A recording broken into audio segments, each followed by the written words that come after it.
नमस्कार दोस्तों। जैसा कि आपने थंबनेल पे ही देखा होगा कि मैं आज बात करने वाला हूं उत्तर प्रदेश कांस्टेबल के बारे में।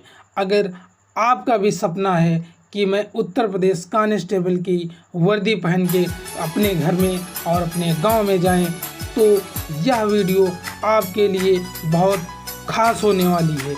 आज इस वीडियो में हम बात करेंगे यूपी पुलिस कांस्टेबल भर्ती की संपूर्ण जानकारी के बारे में, जैसे पात्रता, एलिजिबिलिटी, चयन प्रक्रिया, सिलेक्शन प्रोसेस, परीक्षा पैटर्न, एग्ज़ाम पैटर्न और सिलेबस, फिजिकल टेस्ट, और ये जो आपके कांस्टेबल लोग हैं इनको सैलरी कितनी मिलती है, ये सब जानने के लिए आप वीडियो को बिना स्किप किए हुए अंत तक ज़रूर देखें।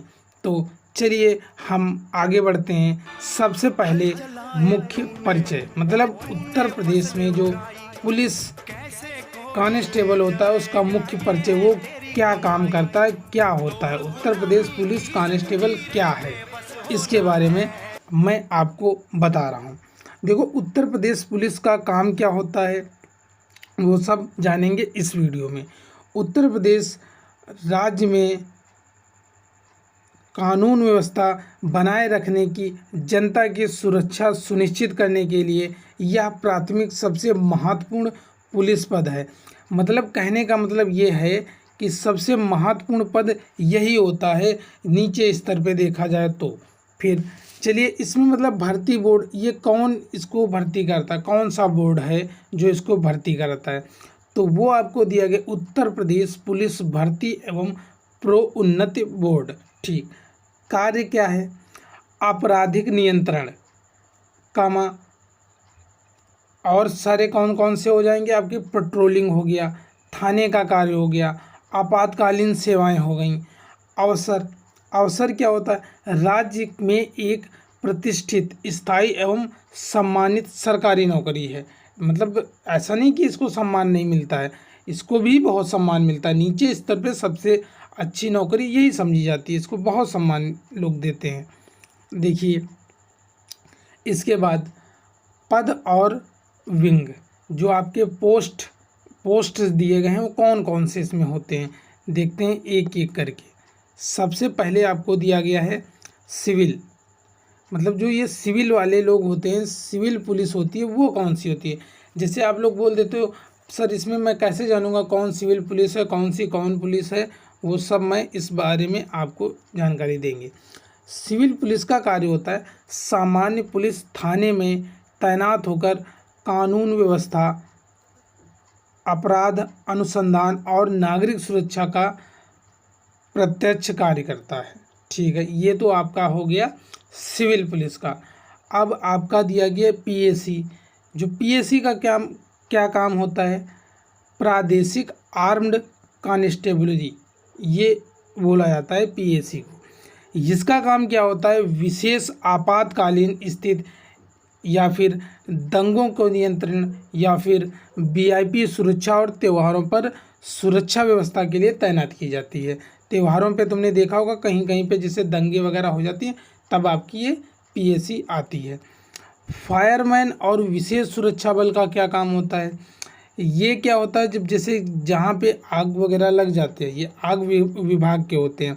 राज्य के विशेष संस्थान परिसरों की सुरक्षा प्रणाली में सेवाएं देते हैं, इनका ये काम होता है। ठीक है, हम आगे बढ़ते हैं। आगे आपको क्या दिया गया है? ठीक है, मैंने बता दिया कि मतलब ये पद होते हैं, पद तो हो गया। अब सर ये तो बताइए इनकी योग्यता क्या है, इनको हम मतलब बनना चाहते हैं तो बने कैसे? चलिए उसके बारे में भी देखते हैं कि आप बनोगे कैसे।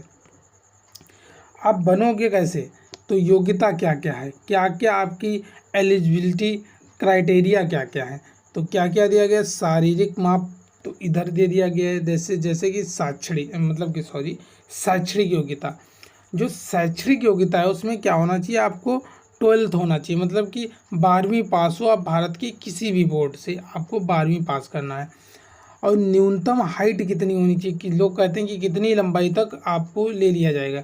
यदि आप पुरुष में हैं और पुलिस में भर्ती होना चाहते हैं तो आप यदि जनरल ओबीसी एससी में आते हैं तो आपको 168 सेंटीमीटर होना पड़ेगा, और यदि एसटी में है तो आपको 160 भी चल जाएगा।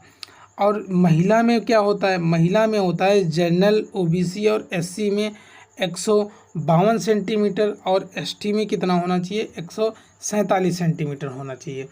इसके बाद आपको दिया गया है सीने की माप। सीने की माप में आप लोग जानते होंगे कि पुरुषों में ये सीना की माप होती है, लेकिन महिलाओं में ये चीज़ नहीं होती है। पुरुषों में महिला कितना होना चाहिए आपका, 79 से 84 सेंटीमीटर होना चाहिए, और 79 से 84 सेंटीमीटर होना चाहिए, लेकिन इसके बाद में आपको 5 सेंटीमीटर फुलाना भी है। जैसे आपको यदि आपका 79 हो रहा है तो 5 सेंटीमीटर फुलाओगे तो 84 हो जाएगा। यदि आपका नापने पे ही 84 हो रहा है तो आपको 5 सेंटीमीटर और मतलब फुलाना पड़ेगा, ये होता है। न्यूनतम वजन क्या होता है, पुरुषों में ये वजन वाला ज़्यादा खास मायने नहीं रखता है। जैसे कि लेडीज़ों में सीना नहीं नापा जाता है, ऐसे ही इसमें जो होता है न्यूनतम हाइट वेट इनका होना चाहिए, कितना होना चाहिए, 40 केजी का होना चाहिए महिलाओं में। चलिए आगे बढ़ते हैं, देखते हैं आयु सीमा।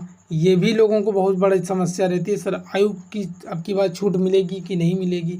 भाई ये तो सरकार पे डिपेंड करता है, आपको छूट दे रहा है कि नहीं दे रहा है। चुनाव का टाइम है तो सरकार तुमको छूट देगी, नहीं है तो आप भाड़ में जाइए, उनसे नहीं मतलब।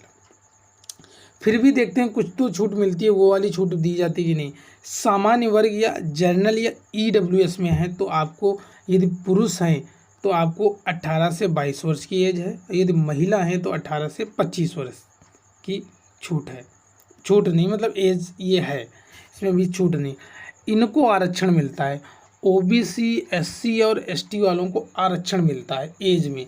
कितना मिलता है, यदि आप और मिले, ऐसा नहीं कि आप ओबीसी एससी एसटी हैं और अदर स्टेट के हैं तो मिलेगा, नहीं मिलेगा। आप उत्तर प्रदेश के मूल निवासी होंगे तभी आपको छूट मिलेगा। नियमों के अनुसार ऊपरी आयु सीमा में 5% की छूट मिलेगी आप यदि इस कैटेगरी में आते हो तो। आयु की गणना कब से होती है, जब आपकी नोटिफिकेशन निकलेगी तभी से आपकी आयु की गणना की जाती है कि इतने में आप 18 साल या कितने साल के हैं, आपको नोटिफिकेशन से पता चलेगा कि नोटिफिकेशन कब आएगा, उसके हिसाब से। अब देखो चयन प्रक्रिया, कैसे चयनित होते हो। सबसे पहले आपको लिखित परीक्षा देनी होगी, वो भी लिखित परीक्षा देनी होगी, वो भी 300 अंक की होगी। 300 अंक की लिखित परीक्षा होगी। OMR आधारित ऑफलाइन ऑब्जेक्टिव परीक्षा होगी, ठीक है। एग्ज़ाम दे दिया, देख सकते हो आप वीडियो में, एग्ज़ाम हो गया। इसके बाद आपको डीवी के लिए बुलाया जाएगा, डीवी और पीएसटी। डीवी में क्या होता है, आपका दस्तावेज सत्यापन किया जाएगा, मतलब आपके डॉक्यूमेंट्स वगैरह देखे जाएंगे, और ये आपको दिया गया दस्तावेज, और शारीरिक मतलब हाइट और चेस्ट नापा जाएगा इसमें, ठीक है भाई। आगे बढ़ते हैं। इसके बाद आपको क्या दिया गया है, इसके बाद फिर कौन सा चरण आता है आपका, तृतीय चरण, मतलब तृतीय चरण कौन सा हो जाएगा, उसमें दौड़ भाग कराई जाएगी, दौड़ना पड़ेगा। अभी ये आपको बताएंगे हम कितना दौड़ना पड़ेगा, वो आपको इतना हो गया, मतलब लिखित परीक्षा, पीएसटी, फिर आपको दौड़ में। दौड़ के बाद में आपको चौथा स्टेप जो होता है वो आपका मेडिकल का होता है। इसके बाद आप मेडिकल में जाएंगे, मेडिकल के बाद में आप फाइनल सेलेक्ट हो जाएंगे, ठीक है। इसके बाद सबसे बड़ा जो आपका पैटर्न है तो ये होना चाहिए। देखो एग्ज़ाम, अब मेन चीज़ तो यही है, पहले स्टेप तो सबसे कठिन है, तो पहला स्टेप है का देखिए, आपको सबसे पहले सामान्य ज्ञान के क्वेश्चन पूछे जाएंगे। उससे पहले मैं थोड़ा आपको इस साइड की जानकारी दे दें, क्या कि आपको टाइम मिलेगा 2 घंटे का, 120 मिनट, और 150 प्रश्न होंगे, और टोटल अंक होंगे 300, मतलब एक क्वेश्चन 2 अंक का, निगेटिव मार्किंग। लेकिन पहले होता था, अब ये 2026 में निगेटिव मार्किंग हटा दिया गया, अब की बार नहीं है, ठीक है। अब चलते हैं, सामान्य ज्ञान के कितने क्वेश्चन होंगे, 38 का 2 गुना कितना हो जाएगा, 76 क्वेश्चन, और 76 नंबर सॉरी। और सामान्य हिंदी में 37, उसमें से 74 अंक। फिर दिया गया आपका संख्यात्मक एवं मानसिक योग्यता मतलब मैथ में 38 क्वेश्चन और 76 अंक के। मानसिक अभिरुचि मतलब कि रीजनिंग, उसमें 38 और अंक कितने मिलेंगे, 74 अंक मिलेंगे। बस ये चीज़ तो समझ में आ गई होगी। मैं आगे बढ़ रहा हूँ।